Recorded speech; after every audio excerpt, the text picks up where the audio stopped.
মা হতে চাইনি, উত্তেজনার বশে সিদ্ধান্ত নিয়েছি। মাতৃত্ব নিয়ে কি বললেন রাধিকা আপ্টে? সদ্য মা হয়েছেন অভিনেত্রী রাধিকা আপ্টে। কন্যা সন্তানের জন্ম দিয়েছেন রাধিকা। অন্তঃসত্ত্বা হওয়ার ঘোষণাও কিছুটা ব্যতিক্রমী কায়দায় করেছেন তিনি। লন্ডনের এক চলচ্চিত্র উৎসবে উপস্থিত ছিলেন। সেখানেই প্রকাশ্যে আসে তার স্ফীতদরের ছবি। তবে এই খবর গোপনই রাখতে চেয়েছিলেন অভিনেত্রী। এমনকি অভিনেত্রী জানান তিনি মা হতেও চাননি।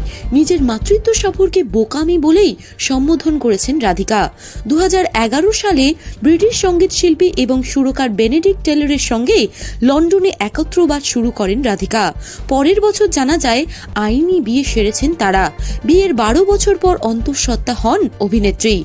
রাধিকা স্পষ্ট জানান তিনি বা তার স্বামী কোনোভাবেই পরিবার পরিকল্পনা করেননি। রাধিকার কথায়, আমার মা হওয়ার ব্যাপারটাই একটা বোকামির মতো, উৎসাহ বা উত্তেজনার বশে সিদ্ধান্ত নেওয়া। তবে সিদ্ধান্ত নেওয়ার পরেও দোলাচলে ছিলাম, আদেও তাতে অটল থাকবো কিনা ভেবে।